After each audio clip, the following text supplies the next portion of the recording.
జై శ్రీరామ్. అందరికీ నమస్కారం. వెల్కమ్ టు న్యూస్ అఖండ. నేను మీ కస్తూరి శ్రీధర్.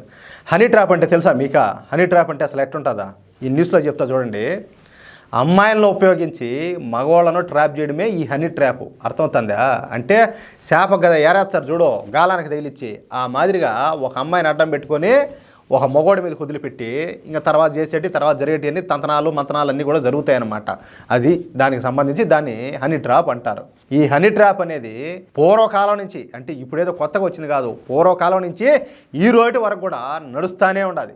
ఇక భవిష్యత్తులో కూడా ఈ హనీ ట్రాప్ అనేది ఖచ్చితంగా ఉంటుంది, దాంట్లో ఏం డౌట్లే. అంటే మగోళ్ళు, ఇంక నేను ఎక్కువ చెప్పాలంటే చెప్పలేకపోతున్నా, అంటే పరాయి వాళ్ళ మీద వ్యామోహంతోనో మోహంతోనో ఆలోచన ఎంతమంది అయితే చేస్తారో అలాంటి వాళ్ళందరూ కూడా ఈ హనీ ట్రాప్లో చిక్కుకుండే ప్రమాదం ఎంతైనా కూడా ఉండాలి.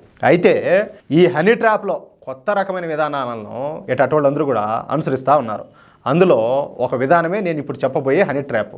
ముందుగా ఏంటంటే ఒక డబ్బున్నటువంటి ఒక సరైన ఒక కుర్రాడిని ఒకటి చూసుకొని సదరు అమ్మాయి ఏంటంటే పరిచయం చేసుకుంటుంది ముందు. తర్వాత 4-5 సార్లు కలిసిన తర్వాత తనను ఇంట్లో చాలా ఇబ్బందులు పెడుతున్నారని చెప్పేసి తనని తీసుకోమని చెప్పేసి ఆ అమ్మాయి ఈ అబ్బాయికి ఫోన్ చేస్తుంది.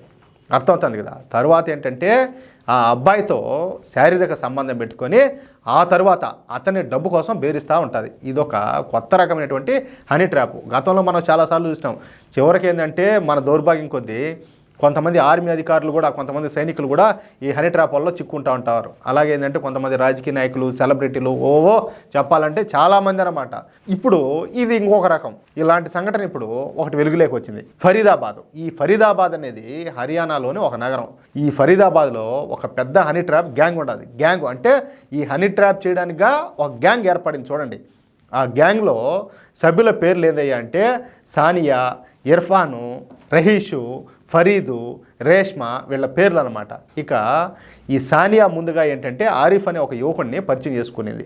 వాళ్ళే తర్వాత 3-4 సార్లు ఇందాక నేను చెప్పినట్టుగా ఈ ఆరిఫ్ని కలుసుకొని పరిచయం పెంచుకునేది. తర్వాత ఏంటంటే ఈ సానియా ఆరిఫ్కు ఫోన్ చేసి తనను ఇంట్లో తన భర్త వేధిస్తున్నాడని చెప్పేసి, కాబట్టి తనను కాపాడమని చెప్పేసి ఆరిఫ్కు ఫోన్ చేసి లబోది ఇవ్వమని చెప్పి ఏడ్చింది. పాపం ఏది ఆ అవతలోడికి ఏదో గుండెకే గరిగి పెట్టేట్టు. ఇంకా ఈ ఆరిఫ్ ఏంటంటే ఇంకా ఫీల్ అయిపోయినాడు పెద్దగా. అంటే ఒక అమ్మాయి నాకు ఫోన్ చేసి నన్ను తొడుకోమని అడుగుతుంది, ఇంట్లో బాధలు పడలేక ఆ అమ్మాయిని నేను ఎట్టయినా సేవ్ చేయాలన్నట్టు ఇంకా మనసులో రకరకాల ఆలోచనలు. లోపల ఇంకొకటి ఉంటాడు కదా, వాడు నిలబడినాడు చక్కగా.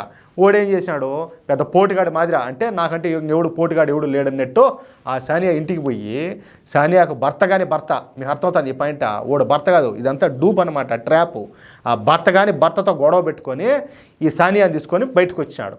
ఇక ఈ సానియా తన కాపాడిన ఆరిఫ్ని తీసుకొని పక్కనే ఉన్నటువంటి ఓ నెక్పూర్ అనే ఒక గ్రామానికి హోదానికి పోయినారు. ఆ గ్రామానికి పోయిన తర్వాత ఈ సానియా ఆరిఫ్తో అక్కడ ఉండడం మొదలుపెట్టింది. అంటే ఉండడం అంటే శారీరక సంబంధం పెట్టుకునింది అక్కడ. ఇదంతా ఒక తంతు. ఇక ఈ 2 రోజులు జరిగిన తర్వాత ఏంటంటే ఈ సానియాకు భర్త ఉన్నాడు కదా, ఆయన వస్తాడు రంగంలోకి. ఆయన వచ్చి వాడు స్పాట్లోకి వస్తాడు. స్పాట్లోకి వచ్చేసి ఇక ఈ ఆరిఫ్ను డబ్బులు ఇవ్వమని చెప్పి, లేదంటే గోల్వాల్ చేస్తామని చెప్పి బెదిరిస్తాడు. అప్పటి వరకు ఏది ఈ ఆరిఫ్కి ఏదో ఈయన మీద ప్రేమతో ఏదో ముగ్గురు నూలేసి వచ్చింది అని చెప్పి అనుకుంటే ఈవిడి గారు ఏం చేస్తాడంటే ఈ సానియా అట్లా షిఫ్ట్ అయిపోతుంది. ఏది ఆ భర్త ఉన్నాడు కదా, ఆయన పక్కకు మారిపోతుంది. వీడికి ఏం చేసేది ఏం చేయాలో కూడా వీడికి అర్థం కాకుండా వీడి ఫీజులు ఎగిరిపోతాయి అనమాట. ఇక చేసేది లేక ఆరిఫ్ ఏంటంటే వీళ్ళ దెబ్బకు తట్టుకోలేక దాదాపుగా 4 లక్షలు వాళ్ళకి సమర్పించుకున్నాడు. ఏది ఇంక మేము గోల చేస్తాము, నీ బతికేందో మేము బయట పెడతామని చెప్పి ఎన్ని బెదిరించేటప్పటికి. అయినప్పటికీ కూడా ఇంకా డబ్బు కావాలని వేధిస్తూ ఉండడంతో విసుగు పుట్టిన ఆరిఫ్ పోయేసి ఏం చేశాడంటే పోలీసులు కంప్లైంట్ చేసినాడు. దీంతో ఇప్పుడు ఈ విషయం వెలుగులోకి వచ్చింది.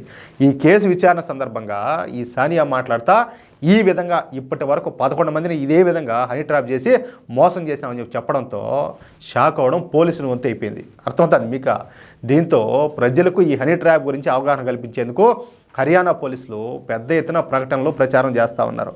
చెప్తున్నా చూడండి, ఎవరైనా కూడా ఇదిగో ఇలా ఉంటాయి, మన వెనక మనకు తెలియనాటివి ఇలాంటి తతంగాలు, ఇలాంటి ఏలా మ్యాజిక్లు, మిరాకిల్స్ చాలా జరుగుతాయి. కాబట్టి జాగ్రత్తగా ఉంటే అంతా బాగానే ఉంటుంది. పొరపాటుని మనం ఏదో అనుకొని ఏదో ఫీల్ అయిపోయినాం అనుకో, ఆరిఫ్కి బదులు ఆ ఆరిఫ్ ప్లేస్లో ఇంకో పేరు రాసుకోవాల్సి వస్తుంది. అది విషయం. అయితే ఈ వీడియోపై మీ యొక్క అమూల్యమైన అభిప్రాయాలను దయచేసి ప్రతి ఒక్కరు కూడా కామెంట్ రూపంలో తెలియజేయాలని చెప్పి కోరుకుంటూ, అలాగే ఈ వీడియో ఇస్తే దయచేసి లైక్ చేయండి, తప్పనిసరిగా 10 మందికి షేర్ చేయండి. ఎందుకంటే ప్రతి ఒక్కరిలో కూడా అంటే ఒక అవేర్నెస్ కల్పించేట్టు అవుతుంది అనమాట ఇలాంటి న్యూస్ 10 మందికి తెలిస్తే.